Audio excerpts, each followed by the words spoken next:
Bolaños. It's the Full Court Press with Eric Frandsen and Jason Walker. Welcome back to the to the show that we're doing right now. Following the local teams, breaking down the biggest games with in-depth analysis and team interview. Join the show by calling into 435-752-1069 or text 435-339-0321. It's the Full Court Press. Rose, hands up. Yes! Caught! Touchdown! Did he get it?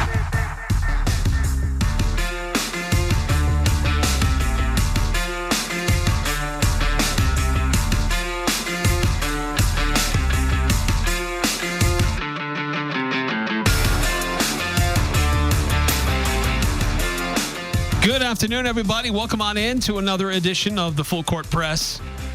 Eric Frandsen, Jason Walker. Hope you're driving safe out there tonight. If you're on your way home from work or on your way somewhere else, be careful. Go slow. Don't be the stereotypical driver of where people who live in snowy areas actually tend to be the worst drivers in the snow. Like people who've never seen snow in their life drive better in the snow than people who live near it every day, because everyone who lives in a snowy area thinks they know how to drive in the snow. You don't. No. Be careful. Go slow, especially if you're going through the canyon or over any other mountain pass. Just give yourself extra time. We don't need any accidents out there. The only way you know how to drive in the snow is drive slow. Yes. Well, that rhymes. It does. I like that. You should make that a slogan. Yeah, you should. Next to just play better. Yeah, just play better. just slow down. Just slow down. Basically, that's basically all it is driving the snow. Slow down, be careful. Yeah. And you most likely, sometimes things are out of your control, but if you don't drive like an idiot, drive the same speed you would when it's sunny outside, you probably won't get in a wreck unless it's really bad or you hit a patch of black ice. So just be careful. Get to where you're going. If you get there late, it's better than getting there not at all. Yes, not true. getting there at all. Very true. Very true. So we had one game in the Mountain West last night, and it was a doozy. A standalone game for the conference. And Wyoming jumped out. They had a 10-point lead at half. And then their offense just stalled. They couldn't score for a while in the second half and gave New Mexico a chance to come back. And then it was back and forth through the entire second half. Anybody's game. Wyoming still had chances to win the game late, but New Mexico rallied and they came back and they won the game. And the Aggies will face the Lobos on Sunday, 2:00 on CBS Sports Network. By the way, if you watch your CBS Sports Network on YouTube TV, you might need to find somewhere else to go watch the game because there's some dispute between Paramount and its 24 channels and YouTube TV. Paramount owns CBS, or that's part of their parent company. Yeah, Paramount is a parent company. Yeah, because they also have NBC, right? No. Oh, well, that's different. Oh, never mind. That's NBC is Peacock. It's their streaming provider. But yes, CBS Sports, and I'm not going to go through all of them, but a lot of different channels on YouTube TV. I think I don't know if it's as of today or of tomorrow, but it looks like for sure Sunday it will not be available. So if YouTube TV is your primary source of finding CBS Sports Network to watch games, find a friend. That's a different carrier. Apparently, YouTube TV is going to offer a kind of a rebate, like an $8 rebate, which I believe is roughly the cost of Paramount Plus. Supposedly, that's what I've heard. So, trying to push people over onto their own platform. Yeah, well, I think that's just YouTube trying to damage control essentially, buy time. To try and make good with the customers. Kind of like how PlayStation is trying to make good with their customers after their whole network going down for half a weekend. And so they're having to offer refunds, and they're offering free perks for a little bit just to try and save face after a weekend. Soften the blow. Yeah, because when the PlayStation network goes down, you basically can't play your video games. So, because so many of them are tied to the PlayStation network. So it's a lot of this is just companies trying to make good with their customers, which is nice because sometimes they just tell their customers to F off. if they're big enough. But it's nice to at least sometimes have companies act like they care about customers. Yeah, that's right. Let's avoid getting political here. You don't really need to care, but just act like you care from time to time. Basically, it's all PR and damage control and yada, yada, yada. Yeah. By the way, 1534 sent this in last hour. We didn't get a chance to get to it, but state wrestling was awesome. Spent both days at UVU, and wrestling podium is top 6. Yeah, so normally we think of For podium is state. top 3. Top Apparently 6. top, because they list all of the first place, third place, fifth place matches, so top 6 there. Gotcha. Yeah, I only went top 3 when I was going through and giving shout outs to our local Region 11 performers. Certainly there were many more who were in the top 6, so didn't mean to leave anybody out, but thank you for letting me know. I should have gone 6 deep instead of just 3. It's just kind of our ignorance of the wrestling, the way wrestling works. Because obviously when we think of podium, it's top 3 because that's most places, but every sport has the way they do things. Yeah, I know for swim it's top 6 as well. So anyway, but overall, the top team out of the region for wrestling this year, at least at the state tournament, that honor goes to Ridgeline, who finished or came in 4th overall. Bear River at 7th, Westfield 10th, Green Canyon 12th, Mountain Crest 13th, Skyview 17th, and Logan 20th. A little surprised, I'll be honest. I've heard that Bear River is a traditional, strong wrestling school, and Mountain Crest has a strong tradition with wrestling. Didn't Uinta drop down to 4A or something like that? Aren't they relatively new? I think Uinta is a new entry into 4A this year, yes. Because Mountain Crest, especially on the girls' side, Mountain Crest was dominating girls wrestling as far as I remember. But yeah, Mountain Crest and Bear River have gone back and forth in a lot of ways. But, Uinta jumping into the mix here. Yeah, very, very strong. But now Uinta dropping back down to 3A next year? Aren't they in the region with the Grizzlies? Starting next year? I feel like that may not... You may be thinking of Union. That may be it. I'd have to go back and double check. I'm not sure. Yeah, we'd have to look at that again. But anyway, the girls wrestling tournament at state is tomorrow and Saturday down at UVU. So best of luck to the wrestlers heading down tomorrow, where I think you're right. Bear River and Mountain Crest have a very strong wrestling tradition. We'll see if other schools and other athletes have a chance to win some and podium themselves. So we'll have to update you on how that goes on Monday when we reconvene here on the Full Court Press after that tournament concludes. But last night in the Mountain West, it was a standalone game, and University of Wyoming, they have proven multiple times over they may not have the best record in conference, but man, can they be dangerous. And they were leading New Mexico by 10 in the pit. And New Mexico just could not score. They only had 29 first half points. But then New Mexico comes out with great defense. The offense really gets clicking, and they hold Wyoming scoreless and overtake Wyoming. And it's just a quick back and forth, anybody's game.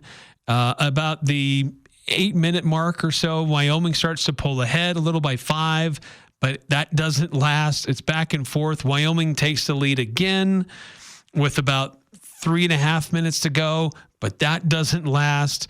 It was just a back and forth game. And in the end, New Mexico comes out on top 71-67 to stay on top of the Mountain West standings. Yeah. And really the biggest thing, I think, in this game, the most impactful moment, at least in leading toward a New Mexico win, was the opening minutes of the second half, because they were trailing by 10, and then Wyoming just turned the ball over a bunch, gave up offensive rebounds. They were forcing some of the same misses that they had been doing in the first half. I think they forced 10 or 11 turnovers in the first half alone, if I remember the broadcast. But their first possession, they commit a turnover. Then they miss a layup. Then they, again, another turnover, and just silly turnovers too. And And even then, like New Mexico still wasn't taking full advantage because they missed several free throws. Like Donovan Dent had 2 and 1 layups, and he missed the free throw on both of those and ones early on. But like just turnovers, like Wyoming just didn't even let their offense get going because they shot like 50% in this game. But they end up committing a bunch of those turnovers. They had 18 for the game. So you shoot 53% from the field, like the exact same percentage, actually, funnily enough. 53.8 from the field, 53.8 from three. But they had 18 turnovers. And then, of course, one thing that a lot of people picked up on was going 4 of 14 at the free throw line. They didn't get a whole lot of free throws to begin with. New Mexico did. A lot of that had to do with the fact that Wyoming was just Wyoming scores or fouls a lot. Yeah, and they were shooting a lot of jump shots. So it's not like New Mexico was getting away with tons of fouls, just not getting home cooking. But they couldn't hit free throws when it mattered. Cole Henry really struggled. I felt so bad for Cole Henry, it was him, somebody else. Somebody kept having problems with their back. And I think it was Cole Henry, if I recall right. Like at one point, he was almost crying on the court because like he was in so much pain, leaning up against the underside of the basket, and came back into the game. And I was like, dude, you're about to fall to pieces because of the pain, and you're back in. Like, my goodness, that tough son of a gun. But yeah, they still made it a game. Like even after, like I thought New Mexico, like when they took the lead kind of early in the second half, I thought they're just going to run away with it at that point. But Wyoming stuck with it. They were tied with under a minute to play. They get one more stop, they'd have had a chance to hit the game winner. And by golly, I think Obi Agbin would have had a pretty dang good chance to hit that shot. Yeah. So they were one more stop away from having a chance at hitting a game winner in that game, and that's really how close they were. New Mexico, they got Donovan Dent. You thought he was going to take the game-winning shot, but he wisely passed it to a guy who was wide open from three, Jovan Milicevic, I think is how you say his name. Coming off the bench, he was 3 for 3 in the game, hit 3 3-pointers. 3 of the 7 that New Mexico had. They only went 7 of 20 for the game, and Jovan had 3 of those, including the ultimate game winner there, essentially the game winner. They did hit a free throw to make it a 4-point win. After Wyoming missed their attempt to try and tie the game. Or technically, they wouldn't try and tie the game. They tried to do a quick layup, but they missed it. Nelly Joseph got a block on it, so it definitely missed. But New Mexico ends up winning that one by 4. But yeah, like Wyoming played good defense. They rebounded well. I think that was a big key. There were a few too many offensive rebounds. But what you saw from Wyoming is shooting efficiently, and then they were able to, also forcing New Mexico into some turnovers. That was a big key. But then not allowing New Mexico to get out and transition a ton. Where they did get into trouble that early part of the first half, the turnovers, and New Mexico, they got out and ran, and that's where they very quickly made up the difference, where they ended up tying the game at like 43 in the first 4 or 5 minutes. Because they were able to get out and run, get out in transition, Wyoming couldn't set their defense. When Wyoming set their defense, they did okay. About as okay as you're going to do against New Mexico, because Donovan Dent had a really inefficient night. Nelly Joseph actually got into foul trouble, so he didn't play as much, but he only attempted 6 shots. So they did about as well as you're going to do defensively. But they just had too many turnovers, couldn't hit free throws, but did everything else pretty well. Yeah, they did a lot of pick and roll actions. Obi Agbin, he's a great player. Aggies kind of benefited from not having to face him. He's a great player. But that Wyoming team is not one that you really want to draw in the tournament down in Las Vegas. But New Mexico showed that they're definitely vulnerable. This was a team that they were favored to beat by 16.5 points, and they get out of there. They survive, winning by 4. Sounds like a script that we've seen far too often for Utah State. Yeah, well, like you've seen it from New Mexico, you've seen it from Utah State. Like I saw New Mexico and San Diego State fans on Twitter arguing about teams getting lucky and like who's the luckiest, and it's like shut up. San Diego State has had way too many games where they've been down and like Utah big State, holes and fought back. And like the first time I think, or was it when somebody was down to Fresno State? I can't remember if it was New Mexico or San Diego State. It was probably San Diego State, but they were trying to clown on. I think it was the Aztecs being down to Fresno State, like by a lot. And I was like, do you not remember when Utah State was losing to Fresno by 17 in the first half on their own home court? Or, losing to UNLV, or trailing at time, only winning by 3 against Wyoming at home. Only winning by 4 against Wyoming when they were without their best player. Like, and every team has that. Like San Diego State has, jack all room to make fun of anyone winning a close game. They get zero say in that. Yeah. New Mexico fans don't get any say because they actually lost to San Jose. They've lost to one of the worst teams in the conference, at least by a record. So they can't talk any smack about Utah State or San Diego State being close. And as I said, Utah State doesn't really have a whole lot of room to talk that kind of smack. No. It's like Utah State's had plenty of those. You can't be saying like, oh, they were close against this team. They're overrated, because every one of those teams has done that. And I think it speaks to a little bit more parity. Another thing is that I don't think we have as good of teams at the high end as we did last year, where a lot more of these were blowouts. That's not to downplay New Mexico or Utah State, who are like a combined 41-7 or something like that this season. But last year, both of those teams, I think last year's versions of these two teams might have been better, partly because they played tougher schedules, non-conference and in conference. But I think the back end of the conference got a little bit better. Sans Air Force, they got worse. Yeah. But Wyoming's better than they were last year. San Jose, I think, is better than they were last year. Fresno State, maybe slightly better. Yeah, marginal.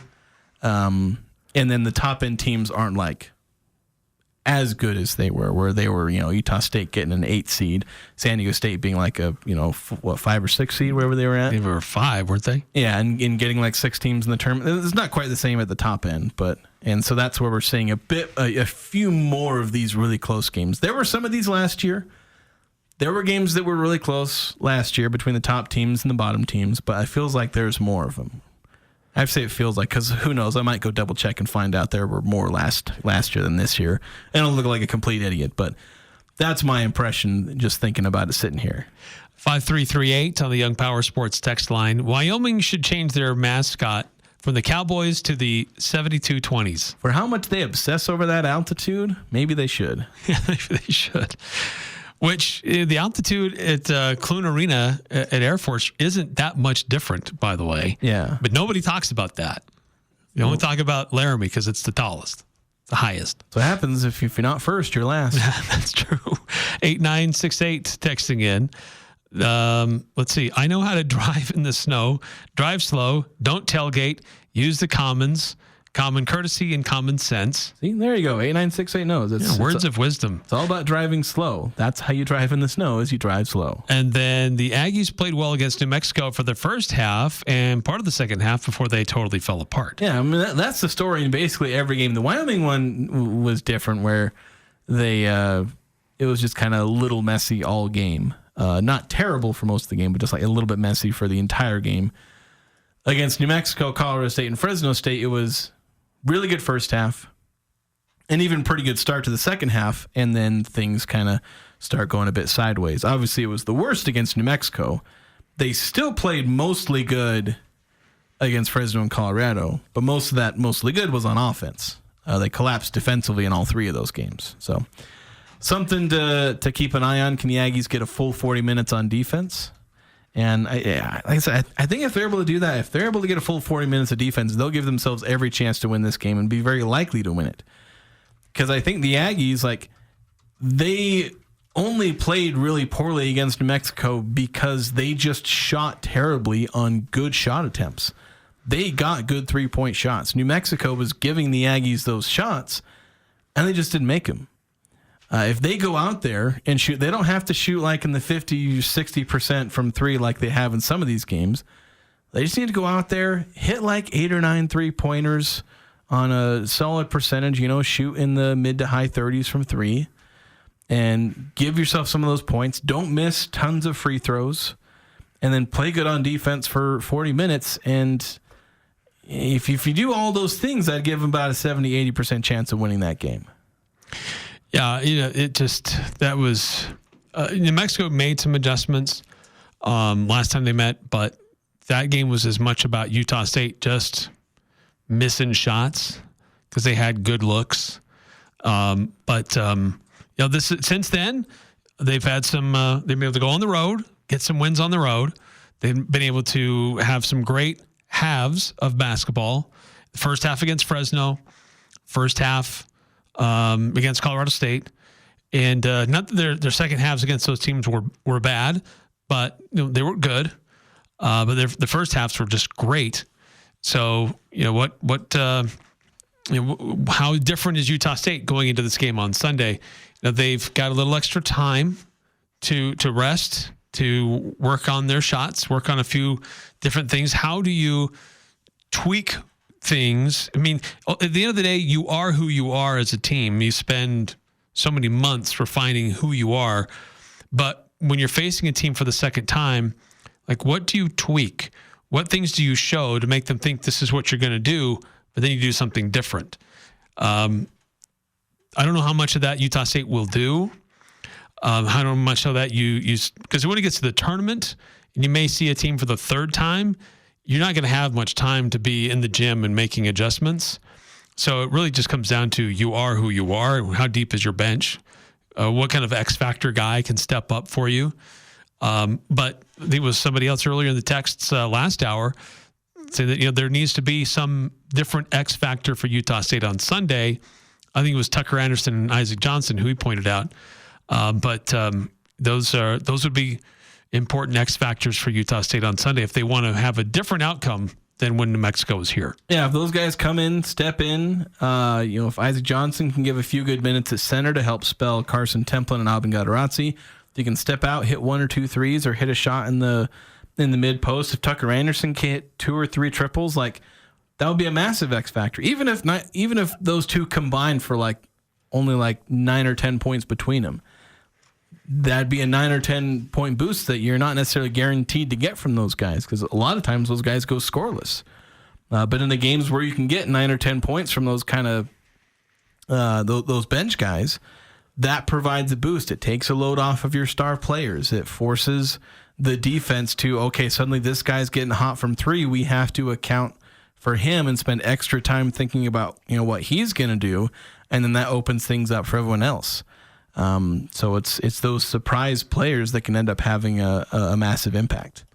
All right, we need to take a time out here on the Full Court Press. I'd love to get your thoughts, any questions that you have on the Young Power Sports text line, 435-339-0321.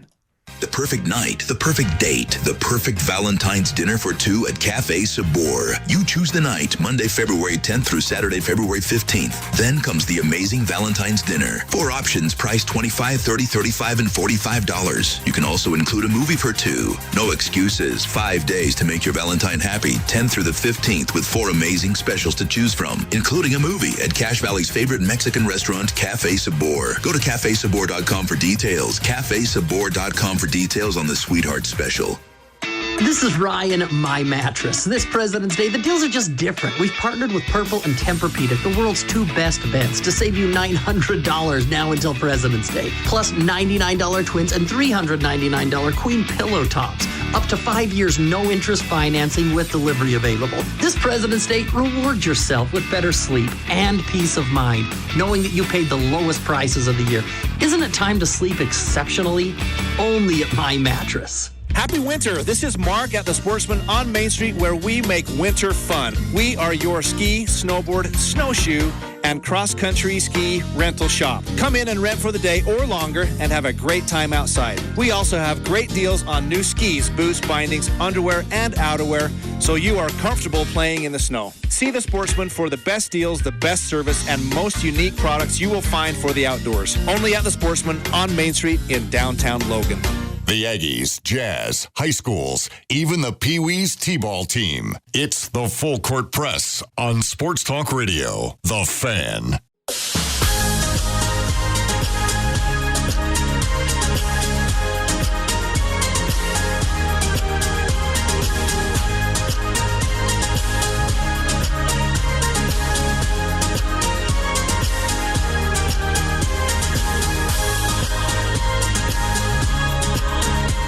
All the sleds have to go at Young Power Sports of Logan. They've got a huge inventory of used sleds, and they are slashing prices for 4 days only, February 19th through the 22nd. Save an additional $1,000 savings off the lowest advertised price on their website, youngpowersportslogan.com. And they've got a bunch of sleds available, brands like Polaris, Ski-Doo, Arctic Cat, Lynx. Used sleds plus top-of-the-line showroom models. Great deals at Young Power Sports in Logan. And they sponsor our text line. And we've got a text that has come through, 9315, saying I just had it confirmed that it was Dent that ended up getting a brace to play in the last half and was noticed limping in the end of the game. So I went back and found some things that Mustafa Amzil, he was struggling at the end of the first half, and he was limping and got some treatment, but did come back in the second half. But I'm not aware about Dent. He played 38 minutes, so if he had an ankle problem, he wasn't bothered by it. And they're not traveling this week. They played last night. They don't play until Sunday, so he'll have a little bit of time to get treatment and rest on it. Yeah, I wouldn't depend on injuries helping the Aggies here. No, I mean, you should never, but sometimes it's a fact that it happens. Yeah. Let's see. Looking at the rest of the Mountain West schedule, there was no game tonight. It's like we had a game on Monday. We had some games on Tuesday. We had one game on Wednesday. Thursday, nobody. But then we got games Friday, Saturday, and Sunday. Everybody's got a turn this week. Yeah, basically every day of the week. I know Sunday's technically started next week, but basically a week straight of games every day, except for today. So we're in a minor sports desert here, midweek sports desert. Yes, but on Friday there are a number of games. Just one game. There's a number of games on Saturday. Just one game on the schedule on Friday. That's Nevada at San Jose. Nevada 6-7 in the standings. San Jose 5-9. For the good of the conference, we want Nevada to win, just to improve their net rankings for Utah State, because that gets them back into a quad one territory for the Aggie win in Reno. I suppose. For the good of the Aggies, we want Nevada to win. For the good of the conference, it means squat. Like Nevada's completely out of any tournament contention. Aside from any chance they have of winning the conference tournament, which I'd be surprised if they did. They just don't seem like a team that can make that kind of run because they can't string together two consistent games for most of the year, let alone against the best teams. So they might win a first-round game. I'd probably pick them to win a first-round game, but I couldn't see them winning, 3 straight, especially against some of the best teams in the conference. Yeah. But on Saturday, it's a busy schedule in the conference. Wyoming's at Colorado State, UNLV's at Fresno State, and Boise State at San Diego State. And but we're talking about close games. Just looking at San Diego State's last 4 games. They beat San Jose 71-68. They beat Wyoming 63-61. They lose to Colorado State 68-63, and then they beat San Jose 69-66. If you go even further, like they blew up Nevada, but they barely beat Air Force 77-76. So really, 5 of their last 6 games have been decided by 3 points or less, or has been a loss that was decided by 5 points. So they've won games by 3 points or less. or they lost by 5 points. Yeah, they just play everyone close. Like, they're a team that forces low-scoring games by their oppressive defense and their generally terrible offense, where they just don't score enough. They don't have consistent scoring. They have guys like, if all of their guys are on, then, Miles Bird, Magoon Gwath, like, they can go out there, each one of them get like 20-plus points. But they just don't have that go-to score that consistent. Like, Bird is a great defender, but he shoots like he's the number one guy, shoots like he's an all-conference scorer, but does not make shots like an all-conference scorer, at least enough. Sometimes he does, and that's when San Diego State wins. And if he doesn't, then heaven help the Aztecs, because they're probably going to struggle that night. Yeah. So it's an interesting ride if you're an Aztec fan lately. So, yeah, it's an interesting weekend for the Mountain West. And then on Sunday at 2 o'clock, it's Utah State at New Mexico on CBS Sports Network. By the way, Coach Calhoun and his coaches show coming up later on this evening on our sister station, KVNU. I believe that starts at 6. And I think they just posted that Drake Allen will be joining him. But, so that's what's going on with the Utah State Aggies. Going back to the Young Power Sports text line, 9315 texting in. Last time the Aggies had an opponent's star player not play due to injury, the rest of the team went off like they were cooking.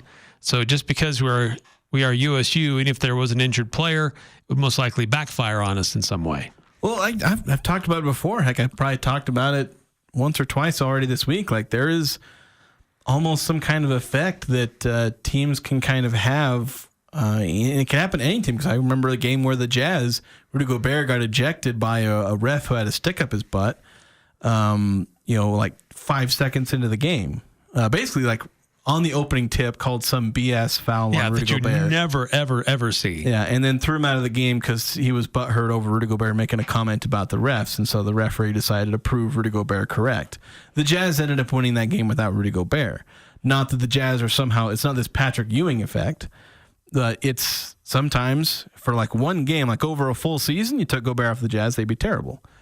And, well, they've been terrible since they traded him over the course of a couple of seasons. Same with Donovan Mitchell. But if you just randomly don't have them for a game, like, I've seen it so many times where somebody's star player isn't out there, and, fans of the opposing team are like, oh, their star player isn't there, this is a free win. And then what do you know, 3 hours later, your team is lost to the team that's missing LeBron or Giannis. Somebody or rallies. Whatnot. Yeah, because some player that you have a game plan for just ends up balling out. If you're a fan, you can probably remember that game. There's a couple of games where the Jazz, lost to a team full of backups. It's happened multiple times. Like, one of the last games of the season, they lost to a team full of backups. One time it was the Clippers. It might have even been multiple times been the Clippers. But that kind of thing can happen. Obviously, with the Aggies, nearly happened with OB Agbim with Wyoming, where they challenged the Aggies. Heck, in an earlier game, they were missing OB Agbim. They were leading New Mexico. They were shutting down the Lobos. So there's just this weird, maybe there should be a name for it, where there's just kind of this one game you can get kind of a boost from missing your star player. Is it a long-term thing? No, it's not going to work long-term. You'll tend to be worse without you just will be worse without your star player, especially in the playoffs with only minor exceptions. But just for that one game, like, say Donovan Dent rolls his ankle in practice the morning of Utah State, New Mexico, and can't go because he just can't walk on his leg. Well, what do you know? True Washington might score 30 points that game. Yeah, really. I think the bigger concern wouldn't be about Dent. I think it would be about Junior Joseph.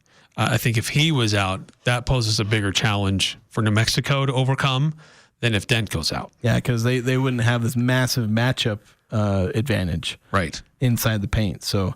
That could be a help. Of course, I think the biggest thing for the Aggies, because they got help in the first half against New Mexico when they got 2 fouls on him. Wyoming got a 4th foul on Nelly Joseph in the second half. Had him out he still played 30 minutes, but they got him out for a decent chunk of time, and that helped them stabilize in the second half.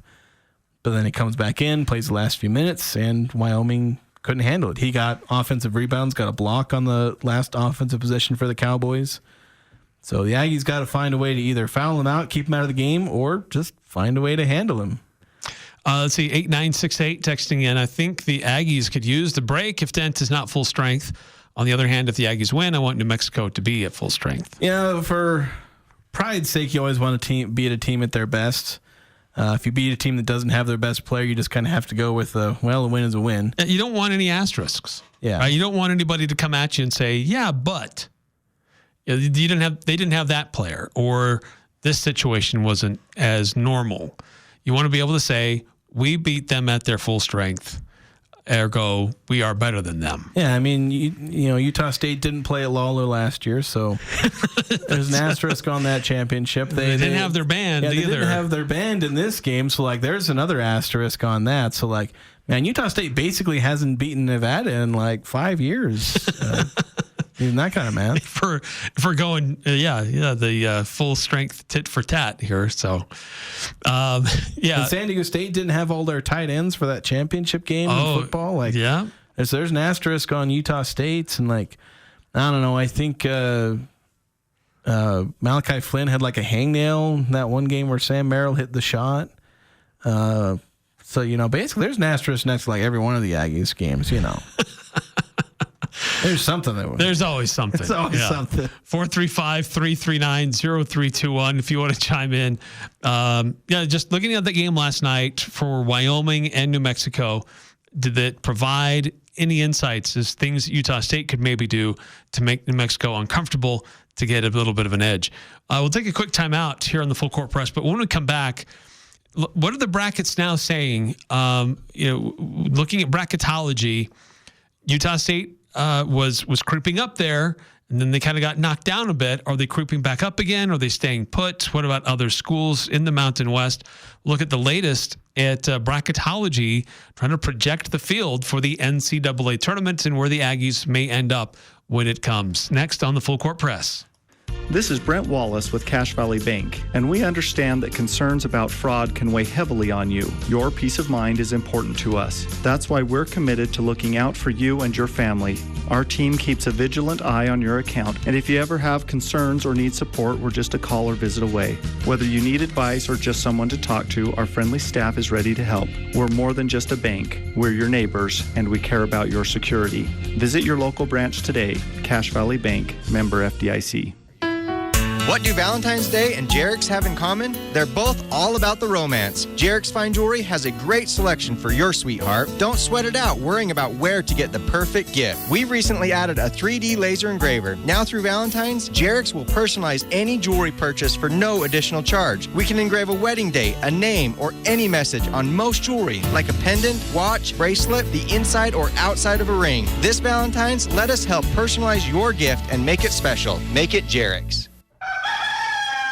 By George, it's time for Daryl's Appliance annual President's Day sale. This is Jay with Daryl's Appliance. Save up to 35% off select Maytag, Whirlpool, GE, and more. Double dip with extra saving with the exclusive mail-in rebates. Wait, there's more. Save an extra 10% off scratch and dent appliances with a coupon from our website. See store for details. Hurry, these offers end soon. Make sure you have Daryl's service with your sale. Experience Daryl's difference. Daryl's Appliance West on Airport Road. Hi, Cache Valley. This is Dan Newmeyer at Blue Sky Restoration, formerly ARS. Do you know what to do if you are experiencing water flooding inside your home? First, make sure everyone is safe, turn off the water, and call Blue Sky. Do you know where the water shutoff is at in your home? If you don't, call Blue Sky and we'll send out a representative for free to help you find it and tag it so you can be prepared if an emergency arises. Remember Blue Sky, restoring your property and your life for a brighter tomorrow. They never could play it, but they sure can talk about it. Eric Frandsen and Jason Walker on the Full Court Press.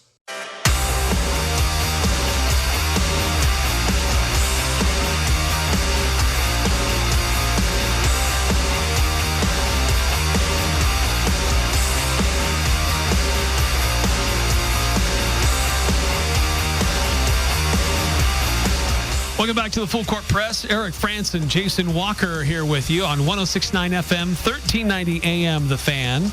Also streaming on 1069thefan.com. and the 106.9 The Fan mobile app. That's where you can, not only listen live, but go back and listen to past episodes as well. Our podcasts are available there. And listen to your little heart's content. If you're stuck in traffic, trying to get home in the snow, you can go back and listen to past shows if you missed any, or if you just want to go back and listen again. It's okay. We won't hold it against you. But looking at Bracket Matrix, the latest bracketology that's out there, we like to reference Bracket Matrix, bracketmatrix.com. It's a site that aggregates anybody who puts together a tournament bracket field. And sometimes, early on in the season, there's only a dozen, 24 brackets, people that are regularly posting brackets. But this point, we're getting closer. We're about a month to go to the end of the regular season. There are 107 different sites that have their own brackets. And so it scores them all and aggregates it all and gives an average score. So based on what each bracket puts your team, what seed do they assign to your team if you're in any of these brackets. Well, Utah State is in all of these brackets, and currently they remain the highest numbered seed, though it's very close. They are a number 9 seed. New Mexico is also a 9 seed. Utah State just slightly ahead. But the Aggies at one point were flirting with maybe even being a 5 seed in some of these brackets. But USU currently at a 9. New Mexico also at a 9. San Diego State currently at an 11. And Boise State does appear on here because they appear on one person's bracket. So technically they do appear on this site, but I think they don't appear to be a legitimate 4th team yet. Yeah, except I think we double-checked that guy's site, and it didn't even have Boise State on in his latest revision. So I don't know. And it just seems like he assumed Boise State would win the conference tournament for whatever reason he thinks. I mean, it's certainly possible. Boise State's a good team. They could do that, but just kind of randomly on the one dude's bracket. But yeah, you're looking at the Mountain West still most likely being a 3-bid league, at least at minimum a 2-bid league. Somewhat likely to be a 3-bid league. San Diego State has that name recognition to where even though they're kind of slowly losing spots in the metrics and even losing games, they're still San Diego State. And so that could be enough to, maybe get them into one of those play-in games, one of those first 4 games, even if they don't win the conference tournament, even if they finish fairly low in the conference standings. Because last year they finished 5th in the conference standings, and they were the highest seeded team in the conference. San Diego State still does have a decent resume, and they have decent name recognition, which helps. Utah State doesn't have that same recognition from the committee. So even though they're being pitched as a 9 seed, it wouldn't surprise me to see the committee put them as a 10 or 11 seed.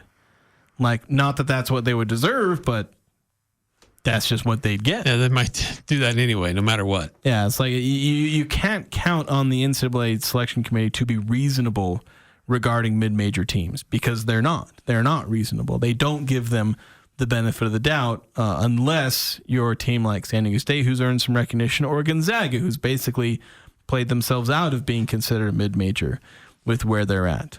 Utah State doesn't have that same tournament success resume that some of these other teams do, so that could end up hurting them. It hurt New Mexico last year, where they shouldn't have had to win the conference tournament to get in, but that's how it had to happen for them. So, and it may end up being that way for I was going to say it might be that way for San Diego State. That's only if they lose 2 or 3 more games, which is possible.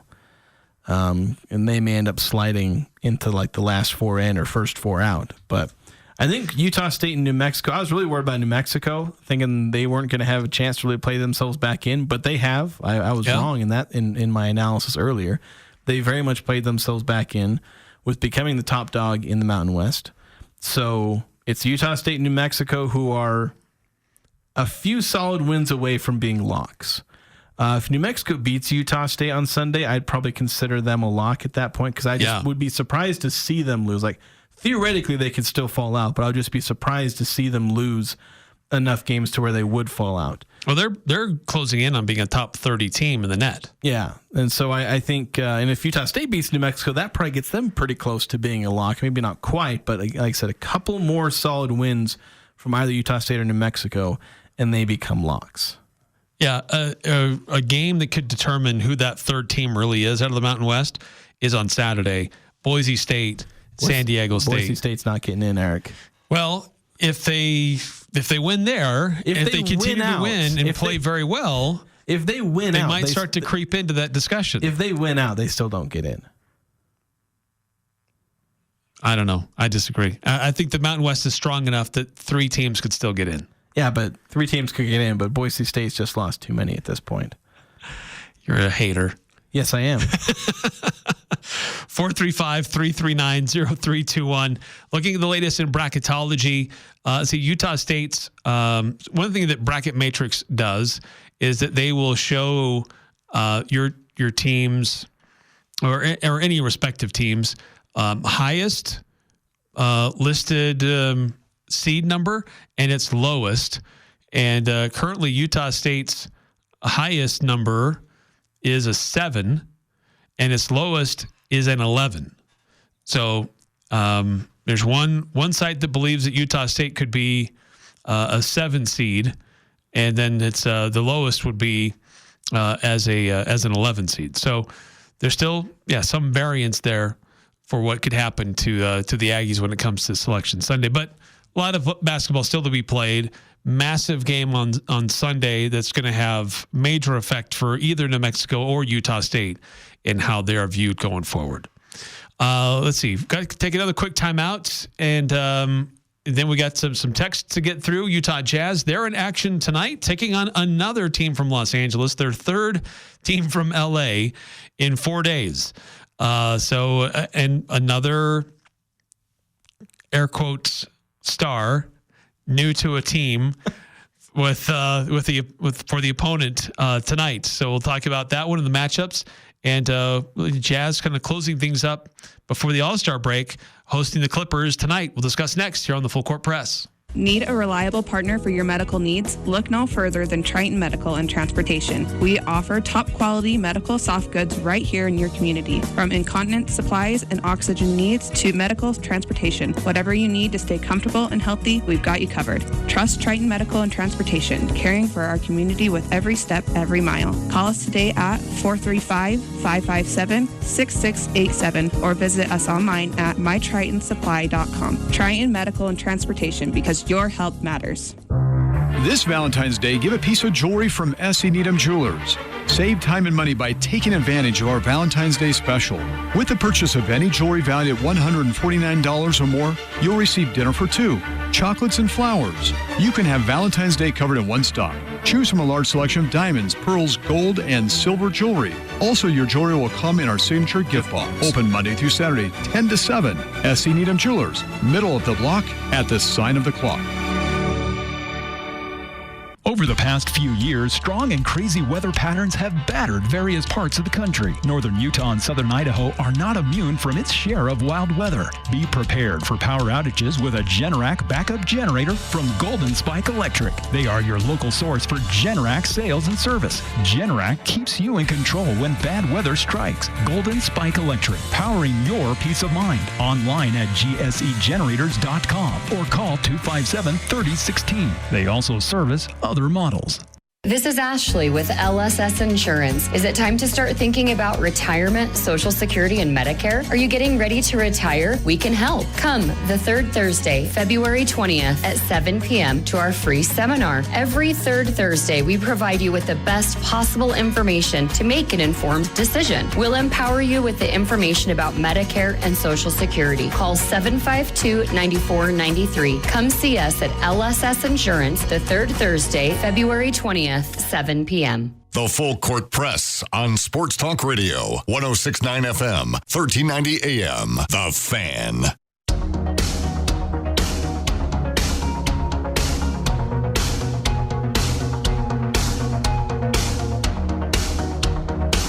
Welcome back to the Full Court Press. Eric Frandsen, Jason Walker. Young Power Sports of Logan text line. It's 435-339-0321 and 9315 texting in. All I want is BYU to barely get in the NCAA tournament and be matched up with the Aggies, so it teaches them they can't get away with it without playing USU. Then we win by kicking them back to Provo with a loss. Yeah, be nice. That's entirely possible. Just make sure you're not in the section of the bracket that plays on Sunday.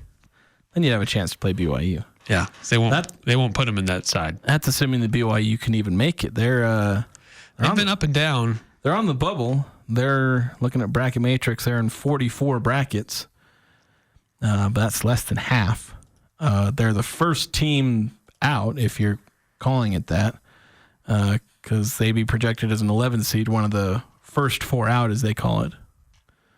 They had the last four in, then the first four out, then the next four out. Really weird that they do that. Yeah, it's a little weird. It's like listing off the first 8 losers, basically. So the Utah Jazz took on the LA Lakers on Wednesday night. They faced the Lakers in LA on Monday, lost 132-113. Then they turn around and it's almost a flip. The Jazz win 131-119. So the Jazz kind of blitzed the Lakers in their second matchup. Actually, it was their fourth matchup of the season, but second matchup with Luka Doncic in the lineup. And Utah went with their jumbo lineup and just punished LA for not having any kind of an interior presence. John Collins, Lowry Markkanen, and Walker Kessler, those three guys just had a phenomenal game for the Jazz.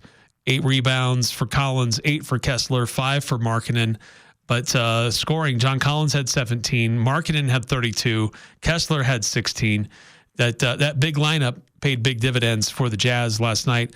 But other good contributions from other guys like Jordan Clarkson, who had 21, Keontae George with 20 off the bench, as he's settling into his role a little bit as the guy who comes off the bench for points. Yeah, I think he's settled into that, where I think they tried to make him into this offense-leading, playmaking point guard, and I think maybe it's just working better for him off the bench, where he's not necessarily going up against the stars of the other team.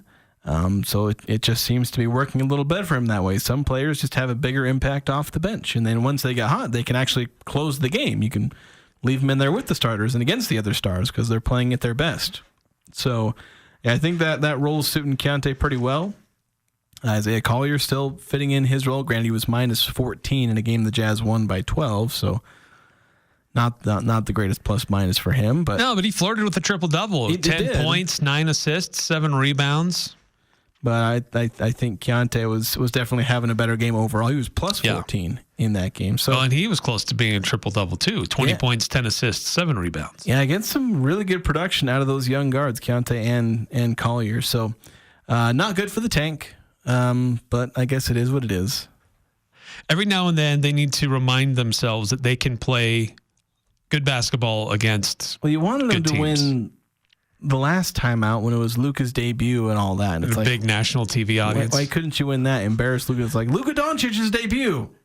By the way, they lost. Lost to the lowly Jazz. But that's not what happened because the Jazz can't even, they're trying to tank, but they can't even do the winning right. No. They do play the Clippers tonight, and Ben Simmons, he was bought out of his last contract. He is now signed with the Clippers. And he was seen warming up, and I saw videos of him practicing. That means he's perfectly healthy. He could maybe play. There's the interview where he says, "I feel as good as I've ever felt. I'm as healthy as I've ever been." As he says that for the 17th time, right before getting injured yet again, so that he can go sit on the bench and make tens of millions of dollars doing as much basketball as I do these days. But the Jazz, even though they played just about everybody they could last night, they probably won't play that many tonight. No, a lot of guys are out. Kessler, Clarkson, obviously a lot of the guys who've been out for a while, Hendricks, Sexton, and then some other G League guys. But you know what? Micah Potter is available. Oh, let's go. Yeah, there you go. Make the magic happen. All right, it's Thursday, so we need to get into our pick 6, predict what will happen this weekend. Jason has 3 lines. I have 3 lines. And we have a tiebreaker. Our point after it's Yeah, we call it Pick Six. I bet you $20 I can get you gambling before the end of the day. No way. It's the Full Court Press Pick Six. Ever since March Madness ended, I am so bored. 6 things we think will happen this weekend. I don't know how the whole betting thing started, but it's fun. Like how you introed Pick Six and then ran the intro. Yeah.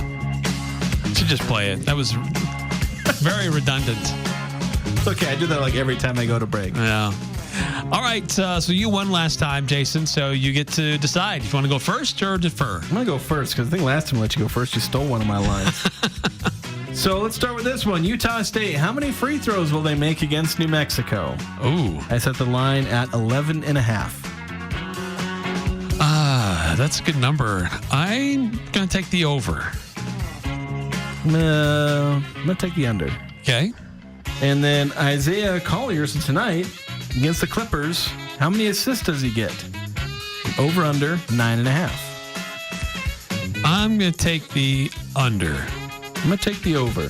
Okay. And then San Diego State, they've had a lot of deficits against some teams, and they've come back from them, so I decided to make a bit of a play on this.